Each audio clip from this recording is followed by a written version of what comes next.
machine learning. What we have is I'm going to show you how to do a splash screen with block code. We have a timer showing for 5 seconds. Let's go ahead and run that again.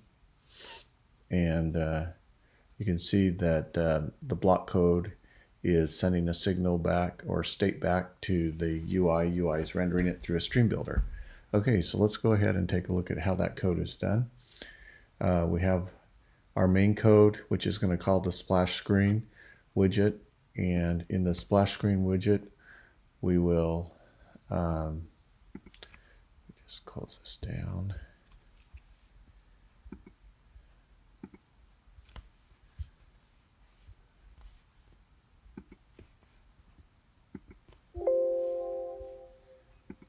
Put that back up. Debug session. Okay, so what we have is in the splash screen. So we saw from the main widget that we're going to call splash widget, and inside splash widget, what we'll have is we'll have a redirect to our home page, and then the purpose of the splash widget is to display the clock. It's going to receive from the block code. It's going to receive a state called time state, and in the time state we'll grab a time state which has hour, minute, second, and then we'll parse that and display it out on the screen. Okay, so what we do is we're going to create our block code. We will then call an event with a start timer class, and the start timer class then will begin running a periodic update to a callback function, which will then, or a particular function which will then generate a time state, and that time state then will be picked up by the stream builder. Stream builder then will use that snapshot data, check to see if it has data. If it does have data, and the data is not a redirect state event or type coming back, then we will then process the clock display. Otherwise, we will redirect to the home page. So that's a nice way to do it. Originally, what I thought was I would call the navigator command here, but there was a problem with the stream builder and the navigator occurring while a build was occurring. So instead, I just return the home page widget itself, and then there's not a problem. Okay, so let's go ahead and look at the block code. Okay, this is where everything happens. We'll start with an abstract class of time event. It extends equatable, and it will then we'll then derive 2 different events off of that abstract class. One will be start timer and the other will be stop timer, and those control our timer. And then we'll have a class called time, and that will be a container. It'll be like a enumerable or like structure type, and in it will have hour, minute, second, and the time state will extend from equatable, and then we'll just pass in that time structure, and then so we can grab that particular time class structure. Okay, so the redirect, it will pass over just a 0 time, hour, minute, second, but it's used in the splash screen to detect that the state has changed. So we'll have a time state and a redirect state. Those are our 2 types. It implements time state, so it becomes a subclass. Okay, so now we get to our particular, and then we have a timer state, and this timer state could have been used if we need to get information about the timer that's running internal to the block.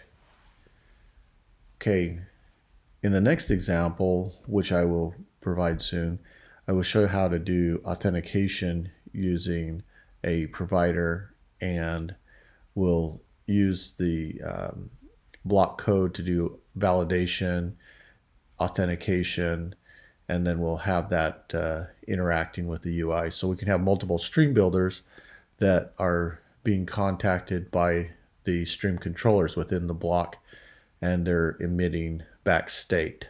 So they wait for some event that's interacting from the user interface, playing logic, making different calls to web APIs or doing different types of logic operations, and then sending back state to the with a payload back to the UI.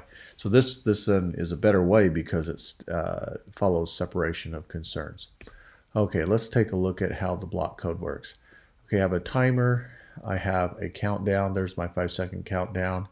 Here's my controller. This is controlling the state back stream. So you'll notice back on the splash screen that we had, let's go back to the splash screen. We had this time stream.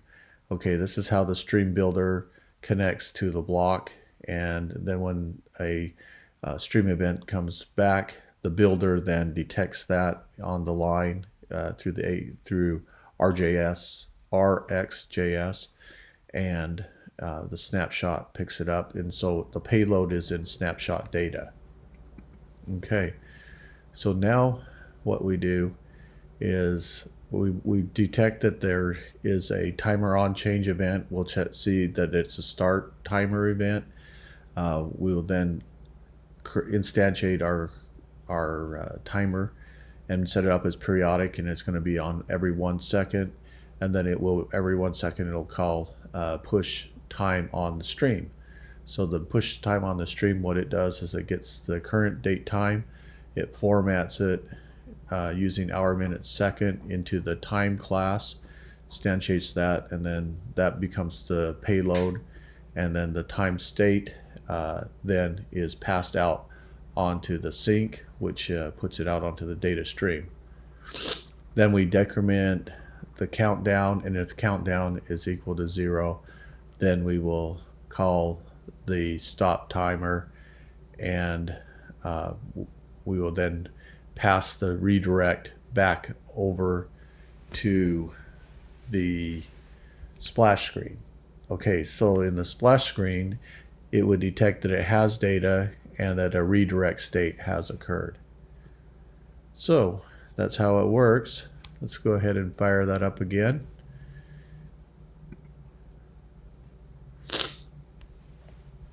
Now what I did is I added a ink sync on it, so like if when the splash screen first comes up, if you want to skip the splash screen, you could just click on it and it'll jump you past. So it takes a little bit to load. All right.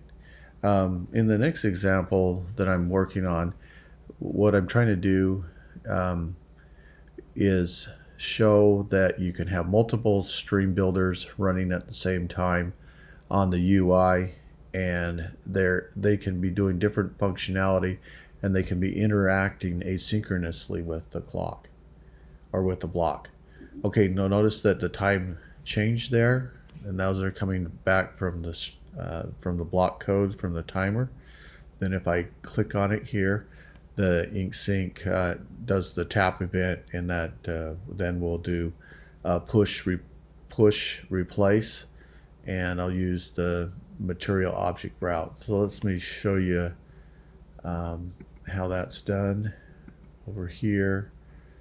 So we have a piece of code here for redirect, and that occurs with the on tap on the inkwell, and it then will call material page route, and there's my home widget, and I just use an alias instead of the context there. I could have put the context there, but it's not required.